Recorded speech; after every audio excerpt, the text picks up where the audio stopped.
For our very first episode, I'm joined by Aniket, a changemaker from Kolkata, a risk consultant, and a finalist for Mr. Gay India 2025. Growing up navigating the weight of stereotypes and silence, Aniket has transformed his personal journey into a movement that challenges societal labels and uplifts voices. His work creates spaces where people can live without fear, love without limits, and speak without shame. His current campaign, Voice Beyond Labels, has already covered 6 episodes, different individuals who have not only defeated the labels with their own will, but their will as their foundation. They are doing really great working for renowned companies like Tata Steel and Wells Fargo. So let us hear from his own mouth more about his journey, about his campaign, and about his life in today's episode.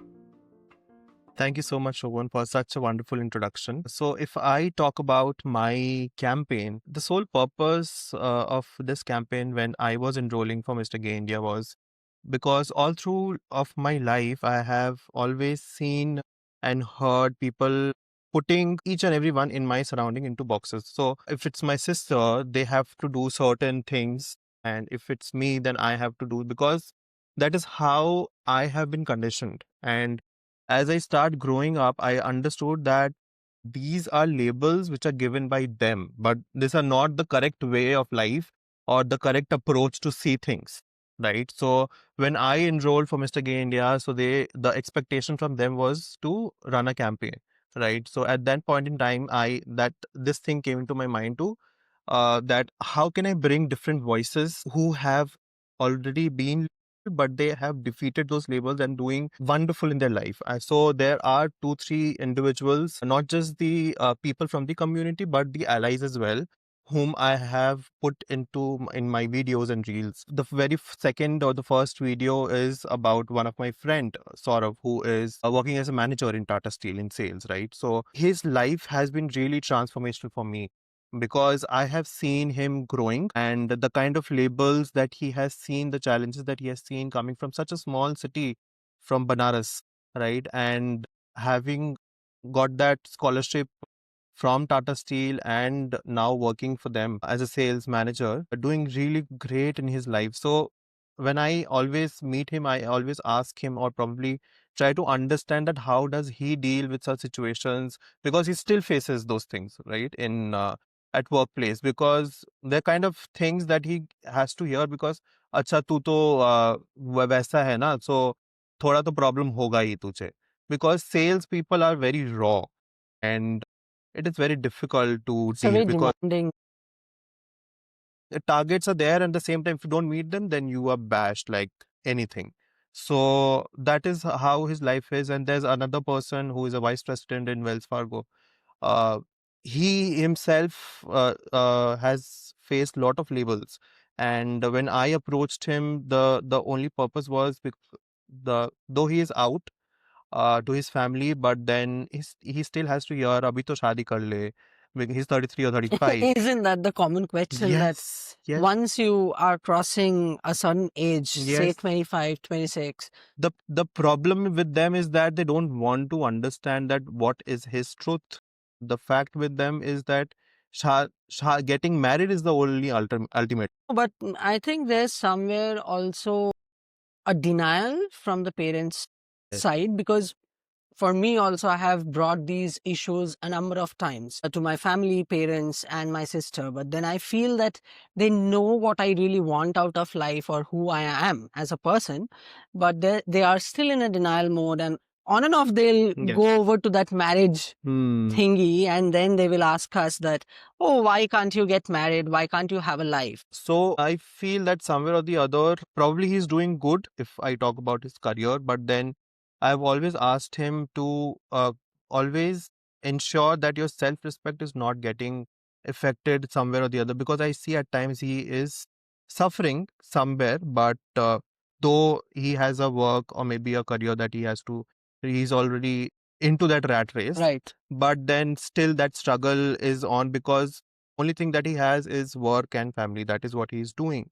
So I always ask him to do certain other things for the community, probably that will make happy, or maybe probably make you happy, or you'll feel that you're bringing some change, right? Because being a part of the community, probably a small contribution itself is gives you a lot of hope. And when you see the other person smiling, because it is the life that we live is very difficult, and he himself is going through that, then why just sit at home and think about your life? Let's help other who are also suffering, maybe probably suffering more than you.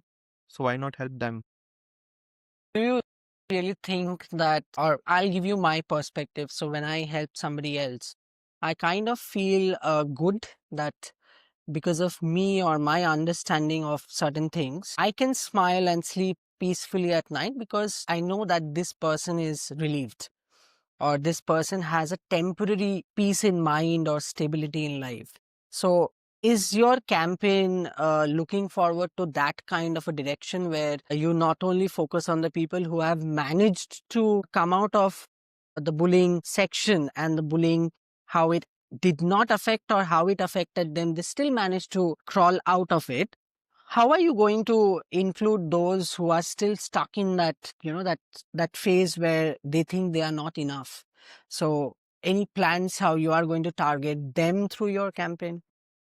So, to be very honest, the fact that I made those reels, and probably I'll make more on those topic, but the point that I have done that, and the reason that I have been selected for Mr. Gay India is itself to consider all those individuals who feel that they are not enough, as you mentioned. Because the same question I also had for myself, that And I even me initially too. I how can I be a finalist? I don't look good enough. I don't have that structure that a model should have, right? So those questions were always there in my mind. But then, considering everything, I made it a point to go for the shoot, invest my money, with the fact, because the belief was there that I will not be selected. But there was, even if it was 1% or 2%, there was some conviction that I might get selected, right? So there was that Yes. hope. So with that hope, I felt that kuch nahi hoga, but still probably there will be something. Let's make an effort, because I feel at the end of the day, how much effort you're putting to acquire something is what matters. Right. So, and also there was one thing which they mentioned, that it is beyond this Mr. Gay India thing, is not just a pageant, it's more than a pageant, which they already mentioned. So I felt that kahin na kahin to wo click ho jayega. Let's give it a shot. And when I went for photo shoot, my photographer was like, "Ah, bahut flex," and it's so easy. Matlab, you're not very rigid. You're so flexible. You're giving nice pose, not being a model and things like that. And I was like, "Acha." So there was a hope And this that, is new. yeah, Okay. I was like, "Chalo, let's see." Matlab, probably let's submit those photos. And after all the editing and everything, I received a call and we had interview and things like that. They selected me, and then it was a moment of things like that. I felt that वो जो 2% का hope जो मेरे अंदर था, that is what I think helped me gain become that finalist, right? So I feel going on, the journey that lies ahead for me in this Mr. Gay India thing, I am not looking forward to win or to something to really become something, but the fact is that I want to enjoy the journey, right? I want to learn, and because the fact I'll go there, I'll be able to meet a lot of people who are from different Oh, yes. backgrounds, Different different ideas. perspectives, different Yes. ideas, like, right? So I will get to meet them. I will have different experience, because now sitting here, what I feel about certain things will also probably there would be a, what should I say? There should be a blockages in my thoughts or ideas, right? So that will get clear when I speak to them, because there are a lot of people who are influencer or probably a coach, right? Tarun Mishra, who is also there. So I really want to meet them. Also want to meet the directors who actually do all these contests every year. So understand what is their purpose for doing this, right? And what do they get eventually after the end of this program? So it is the entire thing, the entire experience. It is not just about winning or losing. It's about the experience that you get through this. That's really lovely. I think we can go on and on forever discussing these, but let's bring back the focus to you and your story, because that's what Here Queer is all about. But then moving on, let's kind of really understand what you has got to, or you have got to share to the world. So looking back at your childhood, so how do you think that, or how would you characterize your childhood per se? Good, bad, happy, sad, and then why? Extremely sad. Extremely sad. Certainly, there were certain moments of happiness, but then the majority, if I talk about the majority chunk of my childhood, was sad or maybe very depressing, because probably if I see my friends or probably recall my friends, their childhood, I never had those moments of happiness, probably because there was always what should I say? There's fight, there's a lot of things that going on in my family, and at the same time, there was this thing that I was just trying to discover, understand whom I am attracted to, what my orientation is. But then I never had actually time to understand that how or what do I need in my life, right? That void was always there. Now, probably there wasn't anybody who can help me or maybe guide me at that point in time to understand, because I did not have that courage itself to speak, right? So a lot of these days people who are committing suicide or not able to speak to people is because of this reason, because they don't have someone to speak to, right? And so the reason that I did at that point in time is I was just going with the flow. I'm just cutting you short a little bit because I'm very curious to understand the kind of setup in which you were born and brought up. And did you always know about yourself, or when did you really start understanding that you are different than others? Because in my case, I kind of understood probably as early as 10 to 12 years of age. So, what was it like all about in your case? So, if you talk about my background, I am born and brought up in Calcutta. I have stayed here, so you know it. We have probably shared a very good bond. We have played together in our We have childhood. shared our Yeah, childhood. yes, may the major part of it. And I am from Uttar Pradesh, right? So the origination is from there. But the fact is, coming from a very dysfunctional family, nobody likes any of the members in the family. There's always a dispute, not liking each other. Uh, I could not ever understand that what is the actual meaning of family. How do they actually bond? Or probably that happiness that you were talking about, I could not experience it, because what I have seen throughout my life is domestic violence, hatred, cold war between my mom and my grandmother, or maybe with all of my aunts with my mom. So that is what I have seen, and probably we have just tried to resolve. But this entire 28 years, probably 23 years, till the time I was not out or maybe closeted, if you can ask. So my childhood, I I knew that I liked men. I was always attracted towards them, but then I never shared it with anyone because I felt that I will not be accepted, right? Because as I mentioned, the background that I come from, nobody had the bandwidth to understand this. Probably they knew who people They like, know someone, yes, but when it happens in within the your own own family, family, they they are are not. clueless, Yes, helpless. exactly. So I did not wanted to open up because I felt my studies were more important at that point in time. And also with time, when I discovered, I also understood that if I really want to stand for something or to be not closeted, I will have to be someone first, right? Either financially, either as an individual, so that people listen to me, what I'm saying. Right. So it is not that easy. It's a very big message for people want to be out, because I have received, once I became finalist and the pictures were out in my Instagram, I have received DMs saying that please pray for me so that I can also come out. Right. So the only thing that I told to them that it will happen, right? It will happen at the right time. And the only thing that you need to be thinking about is to have that conviction whether you what you want in life. Do you really want to be out and really help others, or you're happy being closeted? And I don't see a problem with either of the choices, to be honest. But at the same time, you cannot just make fake promises to the world. So, what I have a big problem with so many individuals in the space is this fact itself, that there's nothing wrong to be closeted, or there's nothing wrong to choose your own happiness over somebody else's happiness. At, at the same time, it is absolutely wrong to claim something and then do something else in real. So that is what probably is safety and security for me. Yeah, that if I have to create a safe space, I have to also look forward to making the space equally safe for someone else. So my Right. safety and security cannot come at the cost of destroying the same peace, safety and security for someone else. So what are your takes on that? How do you think that environment has a role to play in the concept of one's definition of safety and security?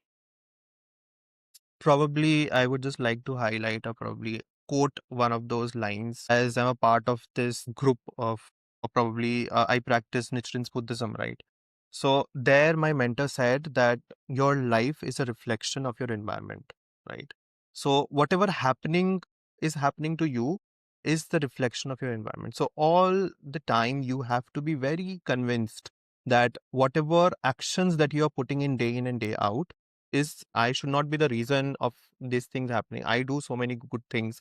I do 10 good things, but then at the same time I'm doing 20 bad things as well, right? So I am not thinking that thing, but I am focusing majorly on the 10 things that I am doing this, but I'm not getting. So whatever you are giving to the environment, you'll get back those things, right? So you cannot just escape that. So, you were talking about your childhood. So let me also throw a question at you. Do you think that love, which is supposed to be a safe space, do you really think that love can also be conditional? Have you experienced anything like that in your childhood or now in your life? I think for me and what I have experienced, love has always been transactional. Where I have seen probably my father, who's no more, and even my mother, coming from a very regressive thought process where a male child has to take all the responsibility. Probably they condition them in a way that you only have to run a family. So you need to study well, you need to earn a certain level of income, right, so that we can run a family, right? So that is what how they have been conditioned, and that is what it was transferred to me as well. But then I felt, because as I start grew up, I felt that it should not be like this, because everybody is equal and it is everyone's responsibility to take the burden equally, not just me, because five people in the family, and if they are working and not illiterate, to be very precise, they are equally responsible to contribute in the family, and not just me, because I am the male child. I understand also there would be certain things that I will have to do it, which I'm absolutely okay to do that. But then when you say such statements like that, you will have to do it because this is how it has been, I will not do it. No, but say for example now that you are earning well, and I personally know you that you are taking care of the family financially as well. So to get to this point, you need a lot of prerequisites if we really understand the kind of backdrop that one needs to reach to a level where a person can be financially independent, right?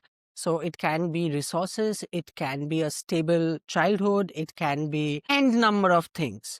So was that provided to you, or was it not that stable, and how did you cope No, with it? it wasn't stable. So that is the thought process that where, or probably the challenges that I have faced. That is where I'm coming from, and that is where I feel that I will not take the entire burden, because I have faced. It's not because that I have the resources or finances. Instead of having that, I will not give it. But I'm the reason that I'm saying that I will not contribute, and I'm talking about equality, is because I have faced challenges and financially throughout my life. And there were times where I have to ask my parents, probably my grandmother, to help me with the fees. to my tutors or probably my college fees. And there have been also a time where I did not have electricity at home and I had my boards exam next day, right? So that's very much there in my article, which has been published in one of the LGBTQ articles. So which is there. So the point here is that I will do it, but then I will help with other things that are required because being a part of the family, remember, I will have to contribute. It's not that I'm not going to do it, but then it is not going to be a easy thing because I have also suffered a lot. And it's not that I'll make them suffer, but then it is not going to be easy. No, but then I'm again going back to the question where uh, it's also about safety and security, to be very precise. That what were your conditions of which you have become the way you are right now, an independent young person? So, how do you look security and safety from an environment perspective where a person is being born and brought up?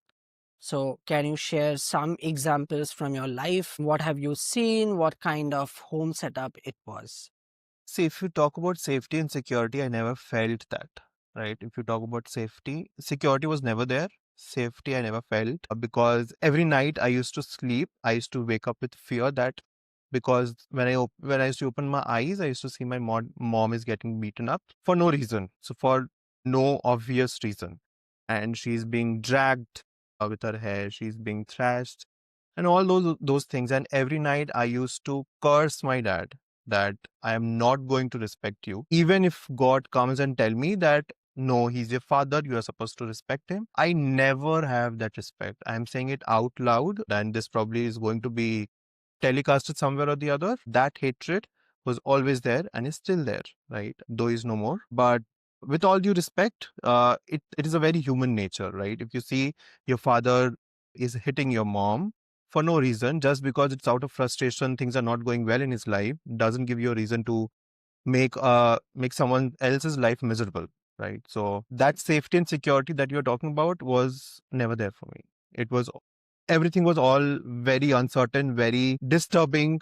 And so with all that mindset, I used to go to school, colleges, always thinking what is going to happen with my life, how will I earn, how will I make my ends meet, what is going to happen.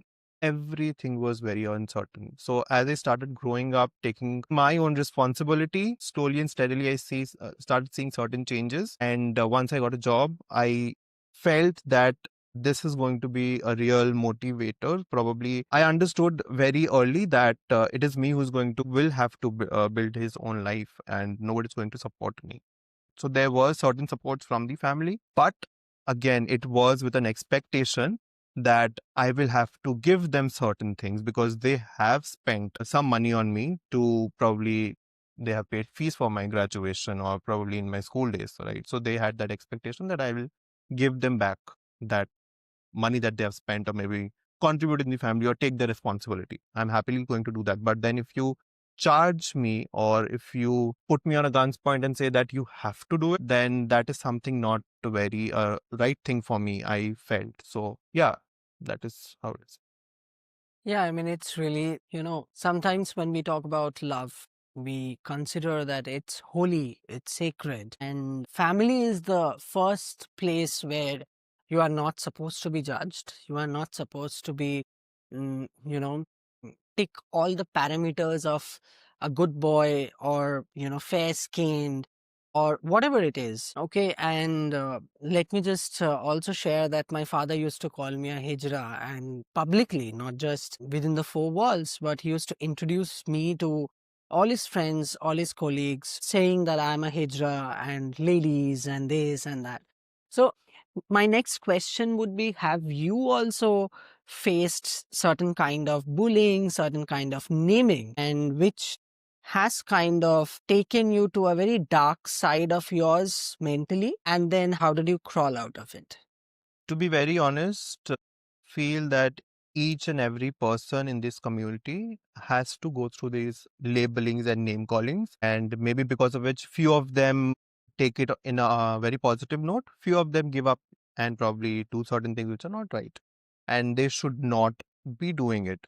Saying it very clearly because because I am now at a stage where I want to encourage, motivate people that their life is very valid and it is important and they are amazing just the way they are. They don't need any validation. I understand at times it can be very disturbing because bullying and all these things are very, name calling is very disturbing. So if I talk about myself, uh, so major part of my life I was closeted, right? So 23 years, but you can't closet a person who is from the community because somewhere or the other people understands, right?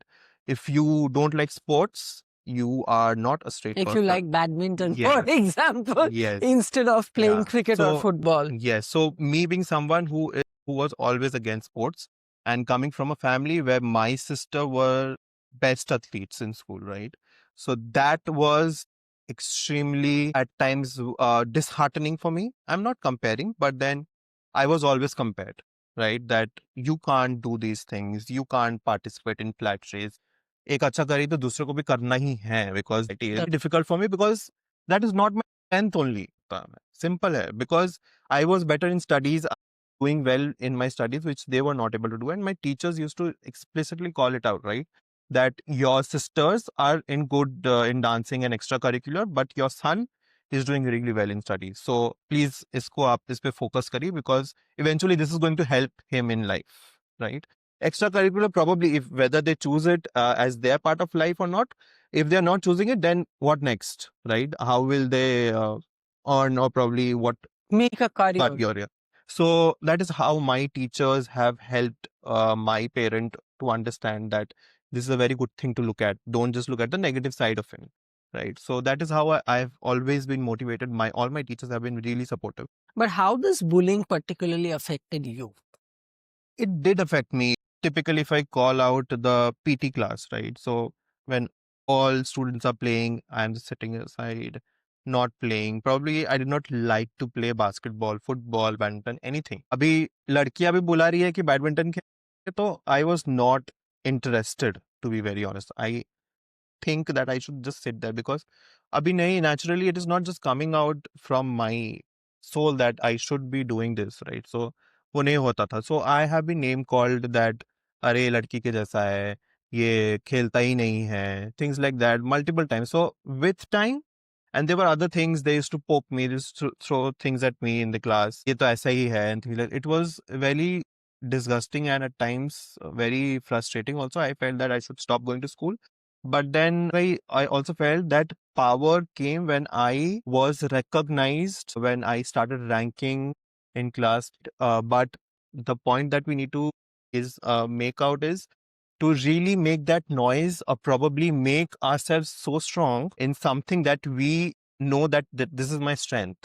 So at that point in time, I understood that studies is going to help me. And if I do something out here, people will come to me, right? So that is how I probably transitioned the bullying thing, right? So people started liking me. No, but yeah, you have kind of converted your struggles or the whole idea of bullying into a very positive side of finding yourself, your purpose, your strength. But then, this journey between bullying and then turning that into something positive, doing something good in life, and then attracting love from those people. Don't you think that also is a little bit transactional in nature? Because then there's no depth in that human to human relationship. What are your takes on it? Certainly, there is a certain transactional thing when you talk about that, but I also feel that we live in a society where there is already so much of thing that you have to prove yourself, right? So being a part of the community, I'm not just trying to make, I don't want to call out things that it should be transactional or you should do it in a certain way the way I am doing it. Yes, feel safe in our community. We can behave in a certain way because we are not judged. No, but the ultimate goal cannot be that. Ultimate goal is to leave, kind of be accepted and make yourself heard in the wider space where everyone is equal and treated equally, right? So I completely agree to the kind of approach that you have in life. But then there are some recent cases, like very recently, a makeup artist, Yash. So he was being victimized and he was bullied, cyber bullied actually, through Instagram, through Facebook. So he committed suicide, of course, and he's not the only one. There has been other instances where people have killed themselves over bullying. So bullying as a topic is a very serious issue which impacts number of people mentally and physically. So as a Mr. Gay India finalist, I don't know whether you will win it or not, but how your journey looks like towards bullying, towards raising your voice against bullying. Okay. Let me bring some facts to this question. I have already been bullied once the finalist list was out, right? So there are a lot of things and a lot of people coming in my DM and saying that you are also a finalist, right? Okay. So probably that made me think, is it even worthy enough? Because the reason when I started or maybe enrolled in Mr. Gay India, I was also having the same question. But when they questioned me, I told them that yes, I am worthy enough. Probably they have seen something in me, and because of which they have selected me, right? And it's not just about looks. Mr. Gaindia is not just about looks, it's more than that, right? And when you talk about cyberbullying, acceptance, and bullying as a whole concept, it is very, very, very difficult. And being in this age of social media, it's going to be even more difficult, right? So as I progress in this journey of Mr. Gay India, I know I will not be accepted, or probably because I don't look a certain way, right? People will not like me. People will not, might not vote for me, right? I'm not saying that they will not, but they might not, right? So that is absolutely okay. I will give my 200%, right? Which I'm already giving, doing everything single handedly, and I don't have any support, right? I cannot say things. And there was also instance where one of my family member told me that please block this person because I don't want my in-laws to know about this. So I told her very specifically that they are not in my Instagram. Probably if you are following me, they might get to know. So if you have problem, you can block me. I don't have any issue. I Because this thing cannot be stopped, right? Go there. I'll be wearing a sari. I'll be wearing many. I'll be in a swimwear. That will also be going to be posted. So how do you are going to deal with it? So, with this swimwear thing, I have a very interesting question to ask you. So, the whole concept about showing your skin is quite shameful, it's prejudiced, and it's a stereotype. But the LGBT community loves to show their skin, as we all know. And there's a controversy around the whole idea of shame and also fear. So these are the two key words I would like you to kind of define it, what it is to you, and how do you on a daily basis you try to redefine these two words? So when you talk about fear and shame, I will just like to point out the first time when I went for photo shoot, I did swimwear because I had to shoot that, right? So I was little scared because it was my first time, and as you know that I'm not a model, and it was little uncomfortable for me to be out there in a swimwear because I've never done that, right? If somebody else is doing it, or probably if people from the community are doing it, they are shamed, they are ridiculed, given names. हाँ ये तो ऐसा ही है मतलब लेकिन पीठ सब पीठ पे पीछे everybody is doing it. अभी कोई social media पे डाल रहा. So now if that is what I said, if I am going to post photo, because they will certainly going to do that. They are going to post swimwear or maybe a national costume round. They are going to post those photos. It is going to be very uncomfortable for a lot of my followers, and that is okay. That is okay because somewhere it has to start, and people have to bring that change in the mindset, because I'm standing for something very strong, right? Something which has a purpose, right? So it is not that I am going there just for a swimwear or just for a national costume round, but the purpose is something which is very bigger than that, right? So if I have to be in a swimwear which has a purpose bigger than that, so be it. Yeah, I think you beautifully kind of wrapped a lot of important concepts about body positivity, about the culture of sex. So, moving on, this will be my, the last questions before we part off for today, not for life. So, how do you think that, when we talk about kinship, first of all, what do you understand by this word? Do you have any understanding about the word kinship? Even if you don't, it's fine. Not very clear on that. But any guesses? So, okay, I'll help you out. So it's a very popular term since I come from a social science background. So it's easy for me to explain. But for many, they do not understand what kinship is. It's absolutely fine. And kinship is something like a relationship between certain number of people. So mostly it's biologically it is blood related, that you are coming from generations to generations, but you are connected by the bloodline. So that is what kinship is. Why I brought this word, because what I'm trying to really understand from my own experiences and from here queer is how we can build a kinship which is not based on a bloodline. Because most often than not, we are cornered in our own homes, we are abused in our own families, we are not having that safe space where it is expected for us to be free, which is our family, which is within our bloodline.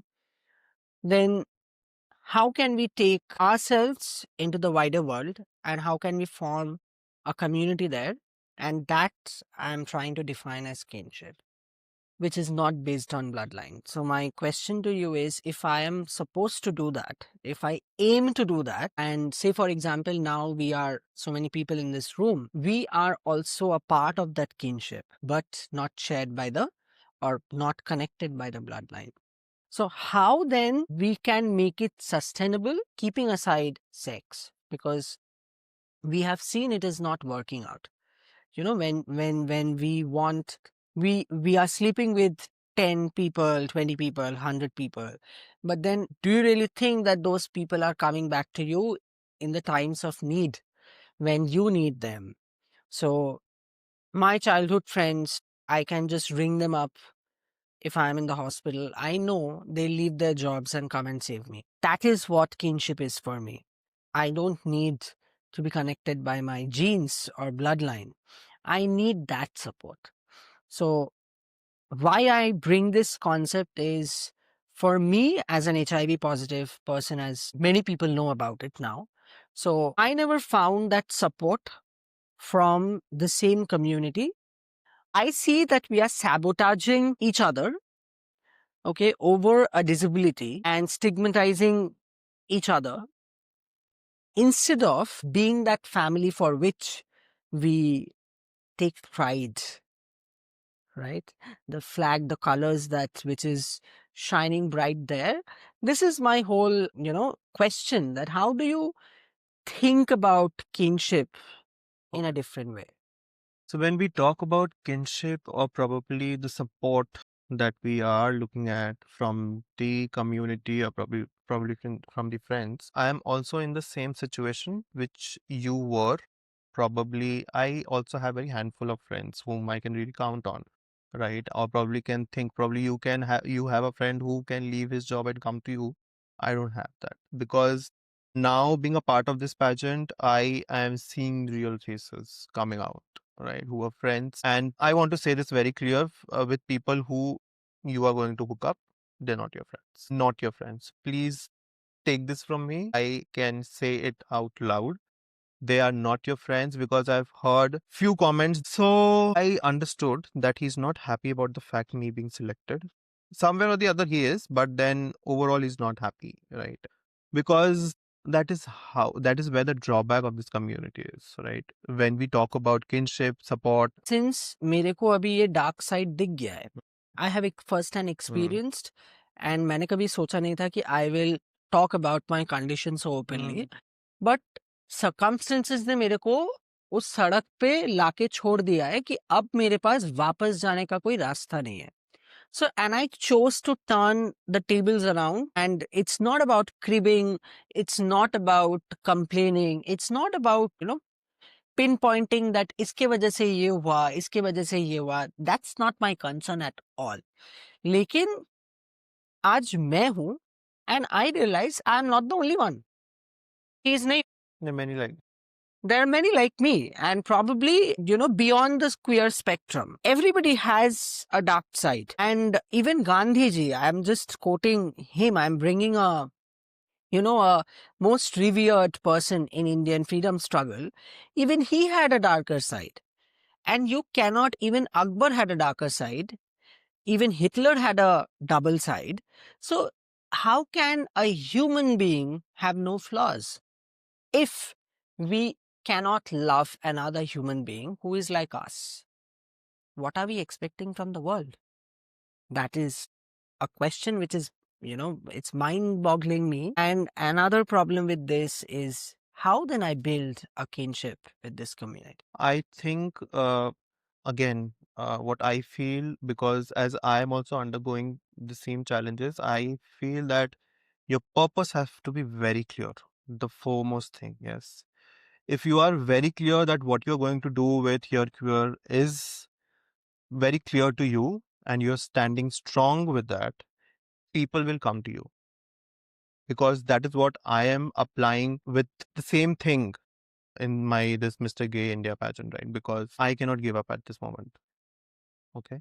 And my purpose is very clear what I want to do there, what exactly I want to gain from this pageant, right? So if that is clear to you, people will come to you. It is 200% assured, right? And I feel uh, again, you have to create noise, you have to stand strong, you have to be clear in your purpose. And lastly, you will not have a easy journey as you create this, because now you're open, probably a thing that आप बंद कर देते here कि अब नहीं हो पा रहा है. It should not be like that. You will have to fight, because now you are going to do something which is even bigger than what you have done up till now, right? Because you are standing for a community as a whole. So probably this after this episode you might have someone, people like Sushant Digvikar, you never know, right? So वो target रखना है, that is how we have to expect. Because मैं अभी यहाँ पे बैठ के सोच रहा हूँ कि मैं नहीं बन सकता finalist, but you never know, maybe I might win. And you never know that you again come back to hear Why not? sharing that journey all over That again. would be a pleasure. Why not? So let's not just think that the challenges or probably the support that we haven't received will not receive in future. Let's take or probably look at the positive side of it.